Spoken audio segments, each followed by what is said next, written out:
பிரியமானவர்களே, எப்படி இருக்கிறீங்க? இன்றைக்கு நல்லா இருக்கிறீங்களா? சந்தோஷமாக இருக்கீங்களா? நல்லா ஜெபிச்சிங்களா? உங்களுக்காக ஜெபிச்சிங்க தானே? ஒரு அற்புதத்திற்காக ஆண்டவர் ஜெபத்தை கேட்டார், பதில் தந்துட்டார். அற்புதத்தை எதிர்பாருங்க, விசுவாசத்தோடு உங்களுடைய அற்புதத்தை எதிர்பாருங்க. Expect your miracle. நீங்கள் அற்புதத்தை விசுவாசத்தோடு எதிர்பார்த்தீங்களா, அது நிறைவேறுவதை நீங்கள் பார்ப்பீங்க. சரியா? சரி, இப்போ நம்ம இன்றைக்கி இங்கே ஜெபிக்கிறோம் பார்த்தீங்களா? தொடர்ந்து உங்கள் குடும்ப ஜெபத்தில் ஜெபிக்கணும், உங்களுடைய ஜெப குழுக்களில் சொல்லி ஜெபிக்கணும். இப்போ உலகம் முழுதுமே ஆண்டவர் ஜெபத்தை கேட்ட பல ஆச்சரியமான காரியங்களை நிறைவேற்றி கொண்டு வருகிறார். ஆண்டவரை துதித்து தொடர்ந்து ஜெபத்தை அதிகப்படுத்தணும், விட்டு விடாதிருங்கள். இந்த ஜெபிக்கலாம் நிகழ்ச்சியில் வாங்க, நம்ம எல்லாம் சேர்ந்து ஜெபிக்க போகிறோன்னு சொல்லி நீங்கள் எல்லாம் முழு மனதோடு இணைந்து ஜெபிக்கிறீங்க. பல தேசத்தில் இருக்கிற கர்த்தருடைய பிள்ளைகள், நம்மளை ஒன்று கூட்டி இருக்கிற தேவனுக்கு ஸ்தோத்திரம் உண்டாவதாக. ரொம்ப மகிழ்ச்சி. சரி, நாம் இந்த நாட்களில் ஒரு காரியத்தை தியானித்து வருகிறோம். என்ன காரியம்? பிசாசோடு நமக்கு போராட்டம் உண்டு. பிசாசு நம்முடைய எதிராளி. அவன் எப்படி உருவானான்? தேவதூதனாய் கர்த்தரோட பரலோகத்தில் இருந்தவன் கலகம் பண்ணி பெருமைக்கு இடம் கொடுத்ததுனால சாத்தானாய் மாறிவிட்டான். அவன் கூட சேர்ந்து கலகம் பண்ணின நிறைய தூதர்கள், பெரிய சேனையாக இருந்த தூதர்களும் தேவர்களாக பிசாசுகளாக மாறிட்டாங்கன்னு பைபிள் சொல்லுகிறது. அப்போ அவங்கெல்லாம் இன்றைக்கி பூமியில் கிரியை செய்து கொண்டிருக்கிறதையும் தேவனுடைய கிரியைகளுக்கு விரோதமாய் அவைகள் செயல்படுகிறது. அதனால தான் நமக்கு போராட்டம். அப்போ இந்த போராட்டத்தை நம்ம ஜெயிக்கிறவளாக இருக்கணும் என்று ஆண்டவர் விரும்புகிறார். அப்போ நமக்கு ஜெயம் கொடுக்கத்தான் அவர் சிலுவையில் வெற்றி சிறந்தார். சாத்தானுடைய வல்லமைகளை எல்லாம் உரிந்து கொண்டு ஜெயம் எடுத்ததுனால இயேசு கிறிஸ்துவின் நாமத்தினால நம்ம ஜெயிக்க முடியும். இயேசுவின் இரத்தத்தின் வல்லமையினால் சாத்தானை நம்ம ஜெயிக்க முடியும். பிசாசுக்கு எதிர்த்து நிலங்கள் உங்களை விட்டு ஓடி போவான். சாத்தானை ஜெயிக்கணும்னா எதிர்த்து நிற்கணும். அப்போ தான் நீங்கள் ஜெயிக்க முடியும். அதனால் அவனை கண்டு பயப்படாதங்க, சோர்ந்து போகாதங்க, கலங்காதங்க. விசுவாசத்தில் உறுதியாக இருந்து அவனை எதிர்த்து நிற்கணும். ஏன்னா அவனை காட்டிலும் நம்மோடு இருக்கிறவர் பெரியவர். 1 யோவான் 4:4 உலகத்தில் இருக்கிற சாத்தானை காட்டிலும் நம்மோடு இருக்கிற இயேசு பெரியவர். அதனால பெரியவர் நம்ம கூட இருக்கிறதுனால அந்த சின்ன பிசாசை நம்ம ஜெயிச்சிடலாம். பயப்படாருங்க, அவரோட நிறுத்தி பாருங்க. நம்மகிட்ட சாத்தான் மோதினால் இயேசுவோடு அவனை நிறுத்தி பாருங்களேன். அவன் பொடியன், யானுக்கு எறும்புக்கு உள்ளது. இயேசு கிறிஸ்து யானை மாதிரி, அவன் வெறும் எறும்பு தான். அவன் இயேசுவை ஜெயிக்க முடியாது. அதனால் அவனை ஜெயித்த இயேசு நம்ம கூட இருக்கிறார். அதனால் தைரியமாக இருங்க, விசுவாசத்தில் உறுதியாக இருங்க. போராட்டம் உண்டு, நமக்கு போராட்டம் உண்டு. போராட்டம் இருக்கணும், அப்போ தான் கிறிஸ்தவ வாழ்க்கை ஜாலியாக இருக்கும். போராட்டம் இருந்தால் ஜாலியாக இருக்கும். தினமும் நீங்கள் ஜெயிச்சுக்கிட்டே இருந்தீங்கன்னு வைங்களேன், எப்படி இருக்கும்? இன்ட்ரெஸ்டிங். விளையாடுறவங்கள பாருங்களேன், விளையாடுறவங்கள வாரம் டோர்னமெண்ட் வச்சு இங்கே போட்டி அங்கே போட்டு ட்ராவல் பண்ணிக்கிட்டே இருப்பாங்க. வருஷத்தில் ஒரு முறை கபடி டோர்னமெண்ட்லாம் நம்ம ஊழியத்துலேருந்து வைக்கிறோம். அதில் வருவாங்க, காலேஜில் ஸ்கூலில் படிக்கிற பிள்ளைகள் பையங்கள்லாம் விளையாட வருவாங்களா. இந்த வாரங்கன்னா நாளைக்கு இங்கே விளையாட்டு, அடுத்த நாள் இங்கே விளையாட்டு, அடுத்த வாரம் இங்கே போய்கிட்டே விளையாட்டு போயவே மாட்டாங்க. இன்ட்ரெஸ்ட்டாக அந்த மாதிரி இருக்க தான் ஜெயித்துக்கிட்டே போக முடியும். அது மாதிரி கிறிஸ்தவ வாழ்க்கை என்பது அப்படி தான். போராட்டம் இருந்தால் தான் இன்ட்ரெஸ்டிங்காக இருக்கும். பிசாசு பல விதத்தில் போராடுவான். நான் சொன்ன பிசாசனுடைய தந்திரங்கள் நேற்று தினம் நம்ம பார்த்தல, அவன் தந்திரமாக தான் செயல்படுவான். டைரெக்டாக நிற்க மாட்டான்.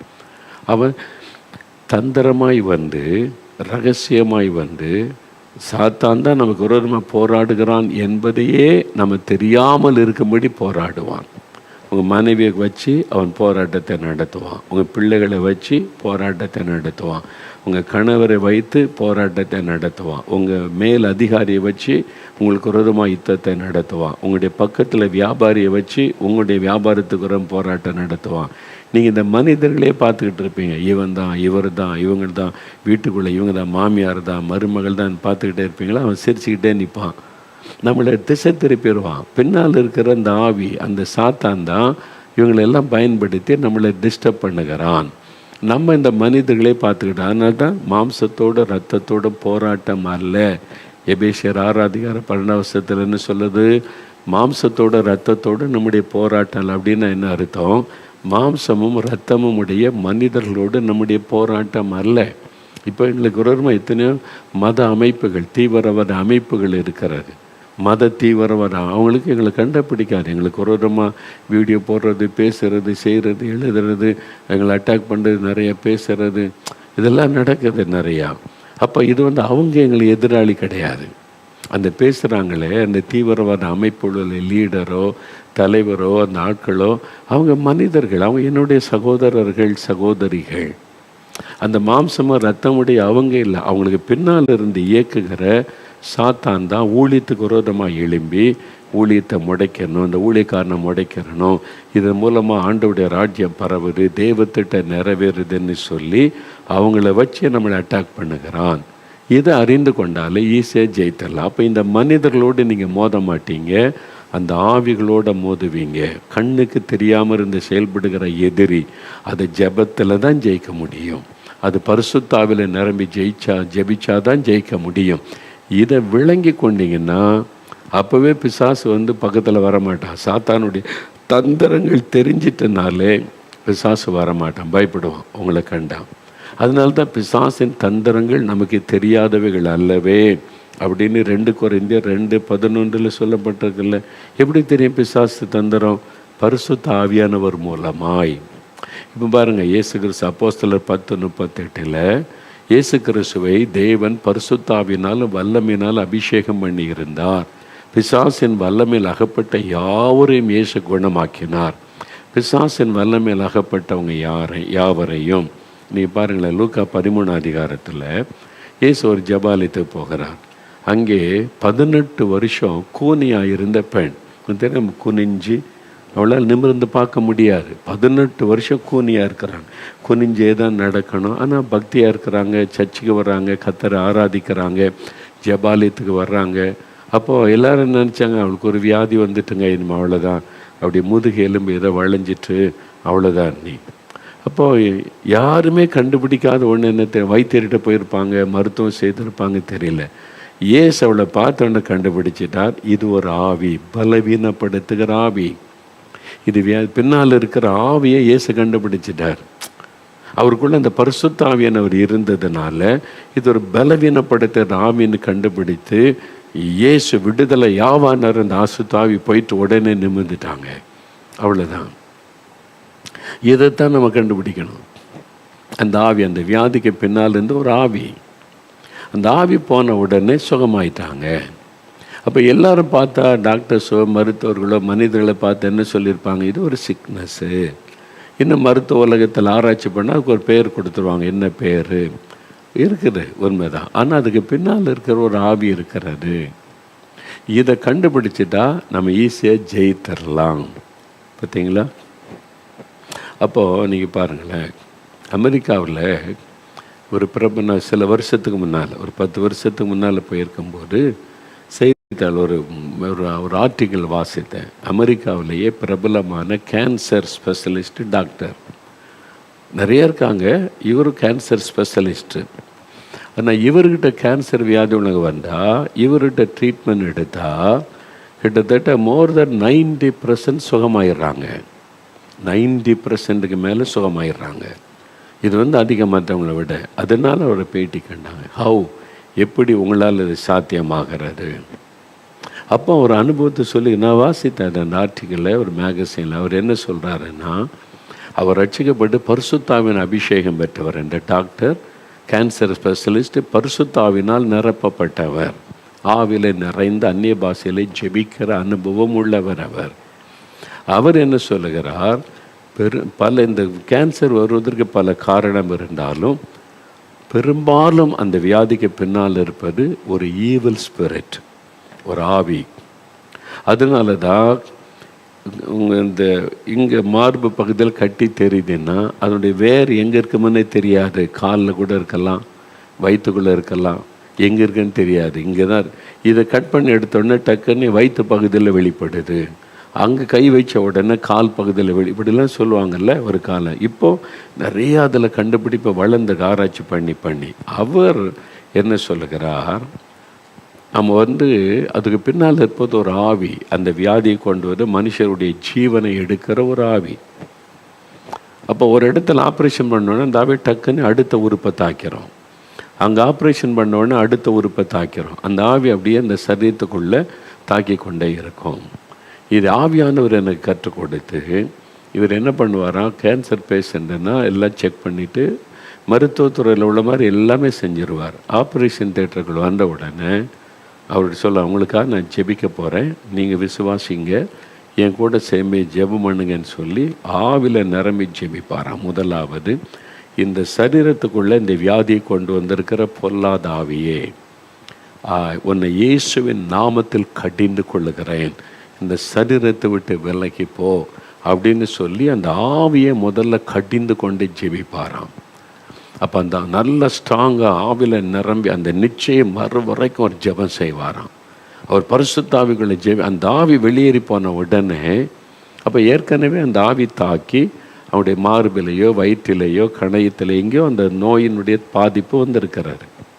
இப்போ அவர் சொல்லுகிறார், அந்த ஆவி போயிட்டு அந்த வியாதி கொண்டு வந்த ஆவி, அந்த வியாதியினால் பாதிக்கப்பட்ட பகுதியை ஆப்ரேட் பண்ணி அந்த வியாதியினுடைய இதை எடுத்துட்டு அந்த இடத்துக்காக ஜெபிப்பார். ஹீலிங்காக ஜெபிப்பார். முதல்ல டெலிவரன்ஸ் ப்ரேயர், ரெண்டாவது ஹீலிங்காக இயேசுவின் நாமத்தில் இந்த இடத்துல சுகம் உண்டாகட்டும், இந்த புண் மறையட்டும், இனி அந்த வியாதி தொடக்கூடாதுன்னு அவர் ஜெபிச்சு முடிச்சு அனுப்பிடுவார்.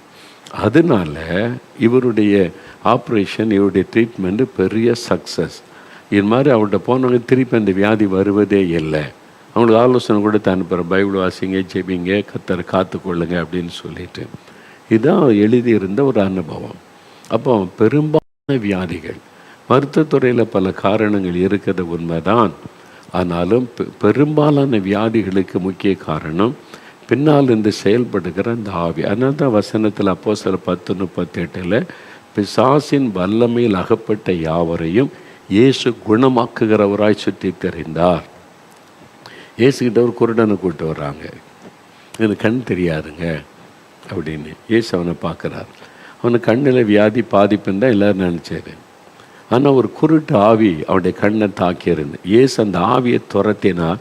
உடனே பார்வை வந்து, பைபிள் எழுதியிருக்குல்ல மத்தேயு 9 அதிகாரத்தில், செவிடும் ஊமையாமான குருடும் ஊமையுமான ஒரு மனுஷனை கூட்டிகிட்டு வராங்க. அவனுக்கு காதும் கேட்காது, கண்ணும் தெரியாது. அது பெரிய பாதிப்பு. கண்ணு தெரியாமல் காது கேட்டாலாவது அவன் நடந்து எங்கேயா போக முடியும். அப்போ காதும் கேட்காது, கண்ணும் தெரியாமல் பெரிய பரிதாபம். இயேசு பார்த்தார், இது ஒரு ஆவி, பிசாசு அவனுடைய கண்ணையும் தாக்கி இருக்கிறது, காதையும் அந்த ஆவியை கடிந்து கொண்டார். அந்த ஆவி வெளியேறின உடனே பார்க்க முடிந்தது, காது கேட்க ஆரம்பித்து விட்டது. இதெல்லாம் பைபிளில் சொல்லப்பட்டிருக்கிற சத்தியம். இன்றைக்கும் நடக்கிறது. இன்றைக்கும் உடைய ஊழியத்தில் நான் அதை பார்க்கிறேன். அந்த ஆவி வெளியேறின உடனே காது திறந்து விடுகிறார். அந்த ஆவி வெளியேறின உடனே கண் பார்வை வந்து விடுகிறார். அந்த ஆவி வெளியேறின உடனே கேன்சர் மறைந்து விடுகிறாரு. இன்றைக்கும் இந்த மாதிரி அற்புதம் நடக்குது, நான் பார்த்துருக்கிறேன். வந்து சொல்கிறாங்க, கேன்சர் கட்டி இருந்துச்சு, மறைஞ்சிட்டு என்ன நடந்ததுன்னு கேட்டால், நான் ஜெபி ஒரு வல்லமாக வந்து இறங்கிச்சு, ஒரு ஆவி என்னை விட்டு வெளியூர் போச்சு, என்னை தள்ளிட்டு அது போன உடனே பார்க்குறேன், கட்டியை காணலை. இந்த மாதிரி பலர் சாட்சி சொல்லியிருக்கிறாங்க. இது 100% எல்லாருக்குமே இப்படி தான் இருக்குன்னு சொல்ல முடியாது. நீங்கள் அதை அறிந்து கொள்ளணும். 100% கிடையாது. சிலருக்கு வேறு விதமாக இருக்கும். அதனால் பெரும்பாலும் பாதிப்பு இதனால் உண்டு. அவனுடைய தந்திரங்கள், சாத்தான். அப்போ வியாதியை கொண்டு வர்றது, பிரச்சனை கொண்டு வர்றது, ஒரு பாதிப்பை கொண்டு வர்றது, பலவீனத்தை உண்டாக்குறது, வீட்டுக்குள்ளே பிரச்சனை உண்டாது, இதெல்லாம் நம்ம சுற்றிலும் பார்க்குறதால அனுதினம் நம்முடைய லைஃப்பில் அதில் என்ன காரணம் என்பதை ஆராய்ந்து பார்க்கணும். பிசாசனுடைய தந்திரங்கள். இப்போ பைபிள்லேருந்து சில காரியத்தை நான் சொல்ல போகிறேன். அதை விளக்கும் போது இன்னும் உங்களுக்கு நிறைய அண்டர்ஸ்டாண்டிங் ஆகும். நீங்கள் அதை தெரிஞ்சுக்கிட்டிங்கன்னா ஈஸியாக சாத்தானை ஜெயிக்கலாம். தினமும் நீங்கள் மகிழ்ச்சியோடு வெற்றி உள்ள வாழ்க்கை செய்ய முடியும். அப்போ அனுதினமும் இதில் நீங்கள் கவனம் செலுத்தணும். ஒன்று, அவன் தந்திரமாக எப்படி கிரியை செய்கிறான். முதல் அவன் உலகத்துக்குள்ளே எப்படி செயல்பட்டான். First entry into the world. உலகத்தில் முதல் என்ட்ரி எப்படி இருந்தது அப்படின்னு பார்த்தீங்கன்னா, ஆதியாகமம் 3ஆம் அதிகாரம் 1வது வசனம். வேத புஸ்தகத்தில் முதல் புஸ்தகமாகிய ஆதியாகமம் 3வது அதிகாரம் 1 வசனம் பாருங்கள். இப்போ ஆண்டவர் முழு உலகத்தை அழகாக சிருஷ்டித்து மனுஷனுக்காக உலகத்தை அழகாக உண்டாக்கி ஆதாம் ஏவாள் என்கிற முதல் குடும்பத்தை, முதல் மனிதன், முதல் மனுஷியை தம்முடைய சாயலில் உண்டாக்கி ஏதேன் என்கிற தோட்டத்தில் ஒரு குறைவில்லாமல் சந்தோஷமாக வாழணும்னு ஆண்டவர் வச்சிருக்கிறார். அன்றைக்கு மனிதனுக்கு அங்கே பாவம் கிடையாது, வியாதி கிடையாது, பயம் கிடையாது, எதை குறித்த பயம் கிடையாது. மிருகங்கள், சிங்கம், புலிகள் எல்லாம் ஒன்றா தான் இருக்கிறாங்க, எதுவும் சேதப்படுத்தாது. அப்போ அவங்களுக்கு தேவையான பழங்கள், கனி விருட்சங்கள், எல்லா மூலிகை எல்லாமே அந்த தோட்டத்தில் இருக்குது. அவங்க சந்தோஷமாக சாப்பிட்டு மகிழ்ச்சியாக இருக்கணும், அவ்வளோதான். ஆனால் வேலை கொடுத்த சோம்பேறியாக இருக்கக்கூடாது, பண்படுத்துங்க, இதை பாதுகாத்துக்கணும், வேலையெல்லாம் ஆண்டவர் கொடுத்துருந்தார். அப்போ சந்தோஷமாக இருக்கிறாங்க. தினமும் சாயங்காலம் ஆனால் அந்த குளிர்ச்சியான வேளையில் ஆண்டவர் இறங்கி வந்து அவங்களோட ஒரு ஈவினிங் வாக், ஆண்டவர் அவங்களோட பேசுவார், ஆதாம் அவங்களோட பேசுவார். அவங்க கேட்டிருப்பாங்க, அப்பா இது என்னதுப்பா, அவங்க ஒரு தகப்பன் பிள்ளைகள் உறவு தான், அப்படி தான் ஆண்டவர் உண்டாக்குனார்.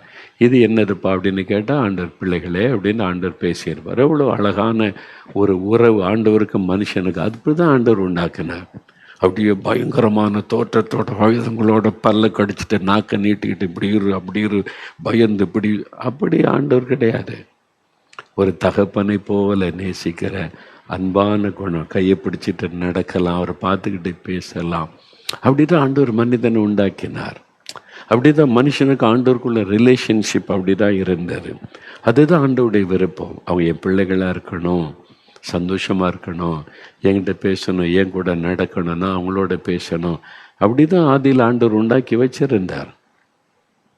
அதே அனுபவத்தை தான் இப்போ ஆவியானவர் மூலமாக நமக்கு தந்து கொண்டு இருக்கிறார். அந்த இழந்து போன அந்த அனுபவத்தை, மனுஷன் அன்றைக்கு இழந்து போனதை திரும்ப கொடுக்க தான் இயேசு வந்து இந்த கடைசி காலத்தில் அதிகமாக அந்த அனுபவங்களை தேவன் தந்து கொண்டு இருக்கிறதே நம்ம பார்க்கிறோம். அதுதான் அவருடைய இருதயத்தின் விருப்பம். இப்போது மகிழ்ச்சியாக இருந்து கொண்டு இருக்கும்போது இந்த தள்ளப்பட்டு போன சாத்தான், தூதன் இருக்கான்ல சாத்தான், பரலோகத்தை விட்டு ஆண்டு தள்ளிட்டார்ல. இப்போ அவன் வந்து வானமண்டலத்தில் சிங்காசனத்தை ஸ்தாபித்து அவனுடைய சேனையை உட்கார்ந்துருக்கிறாங்க. அவன் பார்க்குறான், ஆண்டவர் வந்து இவ்வளோ சந்தோஷமாக இருக்கிறாரு, மகிழ்ச்சியாக இருக்கிறாரு, என்ன பரலோகத்தை விட்டு தள்ளி விட்டுட்டாரு, என்ன புறம்பாக்கிட்டாரு, நான் இந்த மாதிரி கஷ்டப்படுறேன், ஆனால் மனுஷங்கிட்ட இவ்வளோ அன்பாக இருக்கிறார், இவ்வளோ பாசமாக இருக்கிறார், மனுஷனை சந்தோஷமாக இருக்கிறான். இந்த சந்தோஷத்தை கெடுக்கணும், ஆண்டவருடைய மகிழ்ச்சியை கெடுக்கணுமானா மனிதனை கை வச்சா ஆண்டவர் துக்கப்படுவார். புரியுது அவங்களுக்கு? ஏன் மனிதர்களை பிசாசு டார்கெட் பண்ணுறான்? மனிதர்களை தேவன் அவருடைய சாயலாக உண்டாக்கி என் பிள்ளைகளாக நீங்கள் இருங்க அப்படின்னு மகிழ்ச்சியாக வச்சுருக்கிறார். இப்போ அவங்களுடைய பிள்ளைகளை டச் பண்ணால் பேரண்ட்ஸ் ரொம்ப பாதிக்கப்படுவாங்க. அவங்கள டச் பண்ணால் கூட ரொம்ப கலக்க மாட்டாங்க. பிள்ளைகளை தொட்டு தான் இந்த பேரண்ட்ஸ் கஷ்டப்படுவாங்கல்ல, சாத்தானுக்கு தெரியும். ஆதாம் ஏவாளை டச் பண்ணால் ஆண்டவர் துக்கப்படுவார். அவர்கிட்ட மோத முடியாது, அவர்கிட்ட போய் ஜெயிக்கவும் முடியாது அவனால். அதனால் அவர்கிட்ட போய் மோதலாம் முடியாது. ஆனால் இவங்களை நம்ம வந்து பாதிப்புக்குள்ளாக்கிட்டா ஆண்டவருடைய உள்ளம் துக்கம் அடையும், வேதனை அடையும். அவரை சந்தோஷமாக இருக்க விடக்கூடாது, அவரை துக்கப்படுத்தணும். அதுக்கு தான் அவன் மனு கொல்லத்தை பாதிப்புக்குள்ளாக்குகிறான். அதனால தான் மனிதர்களை அவன் தாக்குகிறான். அவனால் தேவனால் சிருஷ்டிக்கப்பட்ட அந்த மனிதர்கள் சந்தோஷமாக இருக்கக்கூடாது, அவனுக்கு பாதிப்பை உண்டாக்கணும். உடனே பாருங்க, 3ஆம் அதிகாரத்தில் சாத்தான் வந்து அந்த ஏதேன் தோட்டத்துக்குள்ளே அவன் வந்து தந்திரமாய் பாருங்க, தேவனாகிய கர்த்தர் உண்டாக்கின சகல காட்டு ஜீவன்களை பார்க்கிலும் சர்ப்பமானது தந்திரமுள்ளதாயிருந்தது. இதெல்லாம் பிசாசனுடைய தந்திரங்கள் அப்படின்னு சொல்லியிருக்குதா? இங்கே 3ஆம் அதிகாரம் 1வது வசனத்திலேயே சர்ப்பமானது, அந்த பாம்பு, அது வந்து தந்திரம் உள்ளதாக இருந்தது. இல்லை, பிசாசு அந்த பாம்பு ரூபத்தில் தான் வர்றான், பாம்பாக வந்த. அந்த சமயத்தில் பாம்பு ஊறி கொள்ளலாம் இல்லை, அதுக்கு கைகள் கால்கள் எல்லாம் இருந்தது. சாபத்தினால தான் அது நிலத்தில் ஊறுகிற ஒரு ஊரும் பிராணியாக மாறிவிட்டது. அதான் பைபிளில் சொல்லப்பட்டு இருக்கிறாரு. சர்ப்பமானது தந்திரம் உள்ளதாக இருந்தது. அது ஸ்திரியை நோக்கி, ஏவாளை நோக்கி, நீங்கள் தோட்டத்தில் உள்ள சகல விருட்சங்களின் கனியையும் புசிக்க வேண்டாம் என்று தேவன் சொன்னது உண்டோ என்றது. தந்திரமா என்ன கேள்வி கேட்குறான் பாருங்க. நீங்கள் தோட்டத்தில் உள்ள சகல விருட்சங்களின் கனியையும் புசிக்க வேண்டாம் என்று தேவன் சொன்னது உண்டோ? ஒரு கொஸ்டின்.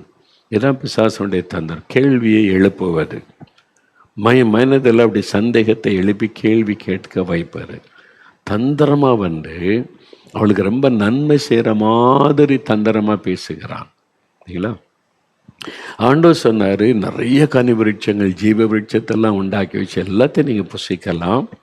ஒரே ஒரு மரம், இது நன்மை தீமை அறியத்தக்க மரம், இந்த மரத்தினுடைய கனியை மட்டும் நீங்கள் புசிக்கக்கூடாது. தேவன் ஒரு கட்டளை கொடுக்கிறார்.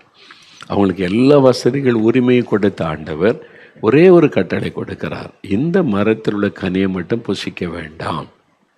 ஏன் ஆண்டவர் அது கூட இல்லாமல் தடுத்திருக்கலாம். ஆண்டவர் மனிதர்களை அடிமை மாதிரி நடத்த விரும்பவில்லை. அவனுக்கு முழு சுயாதீனம் கொடுத்து உண்மையான பாசத்தோடு ஆண்டவரை நேசிக்கணும். பயமுறுத்தி சொப்பனத்தில் வந்து எனக்கு இதை செய் அதை செய், இல்லாட்ட அழிச்சிருவேன், குடும்பத்தை அழிச்சிருவேன், சாபமாயிரும், அது வந்து உனக்கு குடும்பத்துக்கே வந்து தோஷமாயிரும், இப்படிலாம் பயமுறுத்தி ஆண்டவரை போய் தேட வைக்கிறது, ஆண்டவரை நாட வைக்கிறது, இதெல்லாம் கடவுளுடைய காரியம் கிடையாது. பிசாசு தான் பயமுறுத்தி மனிதர்களை வணங்க வைப்பது, நம்ப வைப்பது, இதுக்கு இதை செய் அதை செய்யன்னு கேட்பதெல்லாம் அது வந்து கடவுள் அப்படி செய்ய மாட்டார். இங்கே ஆண்டவர் வந்து மனிதரை அடிமையாய் சிருஷ்டிக்கலை, அடிமையாய் வைக்கவில்லை. அவனுக்கு முழு சுதந்திரம், சுயாதீனம். நீ முழு இருதயத்தோடு என்னை நேசிக்கணும், அவ்வளோதான். பயப்படுத்தி நீ என்னை நேசிக்காட்ட அழிஞ்சிருவேன், செத்துருவேன், அப்படி போயிடுவேன், அப்படி பயம் வருது, ஐயோ பயந்து நடிங்க, இது செஞ்சிருவோம் அதை செஞ்சிருவோம், அப்படி செஞ்சிடும், இப்படி செய்யாட்ட ஏதாவது ஆயிரம், தோஷம் ஆயிரும், அது வந்து நமக்கு சாபம் ஆயிரம், பாதிப்பாயிரம், கடவுள் குத்தம் ஆயிரும். இந்த மாதிரிலாம் கடவுள் செய்கிறவர் அல்ல, அப்படி ஆண்டவர் அல்ல. அவர் மனிதர்களை பாசத்தோடு பிள்ளைகளை போல நேசிக்கிறவர். நீங்கள் தகப்பனை போல் ஓடி போய் கையை பிடிச்சிக்கணும், அப்பா என்னை பார்க்க வந்திருக்கிறீங்களா, அவங்களுடைய பிள்ளைப்பா, சந்தோஷப்பா, அப்படி ஆண்டவரை நெருங்கணுன்றதான் ஆண்டவருடைய விருப்பம். இதை சாத்தான் பார்க்குறான். நம்ம பரலோகத்தில் ஆண்டவருக்கு பக்கத்தில் இருந்தோம், எல்லாத்தையும் நம்மக்கிட்ட ஆண்டவர் ஆண்டவரோட நெருக்கமாக இருந்த பரலோகத்தில் கத்தரோட, இப்போ மனுஷன் நெருங்கிட்டு அவங்க கூட சந்தோஷமாக இருக்கிறாரு, இதை கெடுக்கணும். அப்போ தந்திரமாய் வந்து என்ன சொல்கிறான், தோட்டத்தில் உள்ள சகல விருட்சங்களின் கனியை புசிக்க வேண்டாம் என்று தேவன் சொன்னது உண்டோ? அது எப்போ பாருங்க, ஆதாம் இவாள் 2 பேர் இருந்து வந்திருந்தா உடனே ஆதாம் சொல்லியிருப்பேன், நீ யார் அதை பற்றி பேசுறதுக்கு, எங்கள் அப்பா எங்களுக்கு அழகான தோட்டம் கொடுத்துருக்க, அவர் சொல்லியிருக்க செய்கிறோம், நீ யார், ஹூ ஆர் யூ அப்படின்னு கேட்டிருப்பான். அதனால தான் ஆதாம் இல்லாத சமயத்தில் எப்பவுமே ஒன்றா இருக்க முடியல, 26 மணி நேரம் கணவன் மனைவி ஒன்றா இருக்க முடியுமா? அவன் ஒரு வேலையாக போயிருக்கலாம், இவன் தனிமையாக எப்போ இருப்பான்னு பார்க்குறான். இதுதான் சாத்தானுடைய தந்திரம். தனிமையாக இருக்கும்போது அவர்கிட்ட வந்து ஒரு கொஸ்டினை எழுப்புகிறான், சொன்னது உண்டோ அப்படின்னு சொல்லி. அப்போ என்ன, சிறு சர்ப்பத்தை பார்த்து, நாங்கள் தோட்டத்தில் உள்ள விருட்சங்களின் கனியை புசிக்கலாம், எல்லாரையும் புசிக்கலாம், ஆனாலும் தோட்டத்தின் நடுவில் இருக்கிற விருட்சத்தின் கனியை குறைத்து தேவன் நீங்கள் சாகாதபடிக்கு அதை புசிக்கவும் அதை தொடவு வேண்டாம் என்று சொன்னார் அப்படி சொல்கிறான். இதுதான் அந்த ஒன்று தான், நாங்கள் எல்லாத்தையும் புசிக்கலாம், எங்கள் ஆண்டு புசிக்கூட எல்லாத்தையும் புசிக்கலாம், அனுபவிக்கலாம், இந்த ஒரு மரத்தில் உள்ள கனியை மட்டும் புசிக்க வேண்டாம்னு சொல்லியிருக்கிறார்னு அவள் சொல்லுகிறாள். அடுத்த உடனே அப்பொழுது சர்ப்பம் தெரியணும், நீங்கள் சாகவே சாவதில்லை, நீங்கள் புசிச்சா செத்து போயிருவீங்க அப்படின்னு ஆண்டவர் சொல்லியிருக்கிறாரு. இவன் உடனே என்ன சொல்கிறான், நீங்கள் சாகவே சாவதில்லை, சாக மாட்டீங்க, அது அவருக்கு தெரியும். என்ன சொல்ல அடுத்து, நீங்கள் இதை புசிக்கும் நாளிலே உங்கள் கண்கள் திறக்கப்படும் என்றும் நீங்கள் நன்மை தீமை அறிந்து தேவர்களைப் போல இருப்பீர்கள் என்றும் தேவன் அறிவார். தேவர்களைப் போல இருப்பீங்க, சரிங்களா? வசனம் வருதா? நீங்களே கடவுளாயிடலாம்.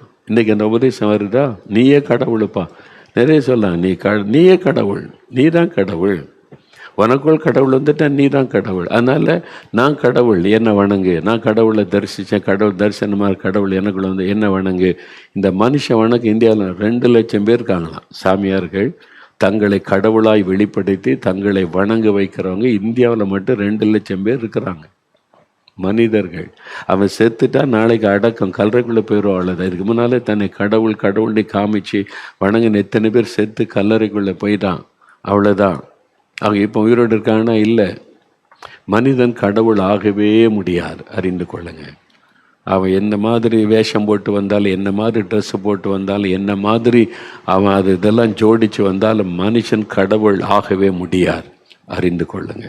ஏசு இந்த ஊழியக்காரங்க ஸ்மித் விக்கிள்ஸ் அந்த ஊழியக்காரர் அவர் ஜெபிச்சா 20 பேருக்கு மேலே உயிரோடு எழுப்பப்பட்டு இருக்கிறாங்க. இந்தியாவில் அப்படி இருக்கிறாங்க, ஜெபம் பண்ணி உயிரோடு எழுப்பப்பட்டவங்க இருக்காங்க. செத்தவங்கள உயிரோடு எழுப்பின ஊழியக்காரங்க இருக்கிறாங்க. அவங்க கடவுளாயிட முடியுமா? கடவுளாக முடியாது. தேவன் அதற்கு அவங்கள பயன்படுத்தினார், அவ்வளவுதான். அதனால் அவங்க கடவுளாக முடியாது. ஆனால் சாத்தானுடைய தந்திரம் என்னன்னா, நீ தான் கடவுள், நீயே கடவுளாயிடலாம். இதுதான் பிசாசனுடைய உபதேசம். அன்றைக்கி ஏவாள் எப்படி ஏமாத்தினான்னா, இன்றைக்கி உலகம் முழுவதும் நிறைய பேர் இப்படி தான் அவன் ஏமாற்றுகிறான். தந்திரமாக வந்து நீ தான் கடவுள். இப்போ அதுக்கு பைபிளை வச்சுட்டு பேசுகிற ஊழியக்காரங்க சிலர் எழும்பியிருக்காங்க. சென்னையில், உலகத்தின் பல பகுதிகளில் இது வருவாங்க. கடைசி காலத்தில் அந்தி கிறிஸ்துவின் ஆவி உள்ளவங்க வருவாங்க, தன்னை தான் கிறிஸ்துன்னு சொல்லி கொண்டுன்னு பைபிள் இருக்குல்ல, வந்துட்டாங்க. இப்போ மெட்ராஸில் இருக்காங்க, இந்தியாவில் பல பகுதிகளில் இருக்கிறாங்க, உலகத்தில் இருக்கிறாங்க. நீ தான் கடவுள்ப்பா, ஏசு உள்ளே வந்துட்டார்லாமா? அப்போ ஏசு எங்கே இருக்கு? உனக்குள்ள. அப்போ நீ தானே கடவுள். இது பிசாசின் உபதேசம். சாத்தான் வந்து ஏவாள்கிட்ட பேசின உபதேசம் தான். நீ சாக மாட்ட சொல்கிறாங்களே, மரணம் ஒன்று கிடையாது. நீ நீ நீயா சாவுன்னு சொன்னால் தான் சாக முடியும், இல்லைன்னா சாக முடியாது. அப்படி ஒரு உபதேசம் வந்திருக்குல்ல, கள்ள உபதேசம். நீ சாகவே மாட்டப்பா, நீ கடவுள், நீ சாகவே மாட்ட. நீயா நான் சாகன்னு விரும்பினாதான் சாக முடியும். இதெல்லாம் கதைகள், புராணங்களில் இருக்குதுங்க கதைகள். அந்த மாதிரி கதைகளை பிசாசு இப்பவும் உண்டாக்கி சிலரை நம்ப வைக்கிறான். பைபிளை வச்சுக்கிட்டே பேசி நிறைய ஊழியக்காரங்களை, தெய்வ பிள்ளைகளை ஏமாற்றுகிறான். வஞ்சிக்கப்பட்டு போகாதங்க. இதெல்லாம் பிசாசன் உபதேசம். ஆதியாகமம் 3 அதிகாரத்திலே இந்த உபதேசத்தை கொண்டு வந்துட்டான் சாத்தான். நீ சாக மாட்ட, நீ கடவுளை போல ஆயிடுவ. இதான் பிசாசனுடைய தந்திரம். இந்த உபதேசம் இன்னைக்கு வருது இல்லை, கடைசி காலத்தில் இதெல்லாம் வருன்னு பைபிளில் இருக்குல்ல, அது வர ஆரம்பிச்சுட்டு. இப்போவே எச்சரிக்கையாக இருங்க, ஜாக்கிரதையாக இருங்க. எவ்வளோ வல்லமையாக கர்த்தரவங்களை பயன்படுத்தினாலும் நீங்கள் மனுஷன்தான், மனுஷி தான், சாதாரண மனிதர்கள் தான். உங்களை ஒரு கருவியாக பயன்படுத்துகிறார், அவ்வளோதான். அவர் கீழே வச்சிட்டாருன்னா யூ ஆர் நத்திங். அது எனக்கு தெரியும். அவர் கையில் இருக்க வரைக்கும் ஜனங்களுடைய நன்மைக்காக பயன்படுத்துகிறார், அதோடைய கிருபை. அவர் கீழே வச்சிட்டாருன்னா மோகன்லால் இஸ் நத்திங், ஒரு சாதாரண மனிதன். இதை எப்பவும் உணர்ந்து நடந்து கொண்டாலே அவருடைய கிருபை நம்மை தாங்கும். அதை தான் நம்ம அறிந்து கொள்ளணும். அதனால தான் சொல்ல, நம்ம யாரும் வணங்குறதுக்கு நம்ம விடக்கூட. பிசாசு என்னன்னாக்கி தன்னை எல்லாரும் வணங்கணும், அதான் அவருடைய நோக்கம். இன்றைக்கி அது மாதிரி மனிதர்கள் அறிய பவுலையும் பர்னபாவையும் பார்த்து கடவுள் மத்தியில் வந்துட்டாங்க. அவங்க வந்து பெரிய அற்புதம் நடந்தார். அவங்க அற்புதம் பார்த்த உடனே இந்த மாதிரி அற்புதத்தை மனுஷனால் செய்ய முடியும், கடவுளே நம்மள வந்திருக்கான்னு மாலை போடுறாங்க, பாதத்தில் விழுறாங்க, ஜூபிட்டர்ன்றாங்க. பவுலும் பர்னபாவும் சட்டையை கிழித்து கொண்டு சொன்ன, இல்லை நாங்கள் வந்து மனிதர்கள், நாங்கள் கடவுள் இல்லை, இந்த அற்புதத்தை செய்தவர் இயேசுன்னு சொல்கிறாங்க. ஊழியக்காரங்க கவனமாக இருக்கணும். அதில் சில வருஷத்துக்கு முன்னால் ஆந்திராவுக்கு ஊழித்து போயிருந்தேன். ஆந்திராவில் இந்த வாராங்கல்ன்ற இடத்துல அந்த மீட்டிங்கில் ஆண்டவர் பலத்த அற்புதங்களை செய்கிறார். இயேசுவின் நாம மகிமை. அதனால் ஜனங்க பல ஊர்கள்லேருந்து மைதானத்திலேயே குடும்பமாக தங்கியிருந்தாங்க கூட்டத்துக்கு. அப்போ வந்து ஜெபிக்கணும் ஊழியக்காட்டு ஜெபிக்கணும்னு கடைசி நாள் ஜெபம் பண்ணணும்னு சொல்லியாச்சு. ஆனால் நிறைய மிராக்கிள்ஸ், அவுட்ஸ்டாண்டிங் மிராக்கிள்ஸ் கர்த்தர் செய்து சப்பானி நடக்கிறாங்க, குருடர் பார்வையிடாங்க. இயேசு தான் அந்த அற்புதம் செய்யறது. மக்கள் நிமித்தம் ரொம்ப பாவமான ஜனங்க விசுவாசத்தோடு வந்து ஒரு குழந்தை மாதிரி இயேசுவை நம்பினாங்களோ, அதனால அற்புதம் செய்தார்.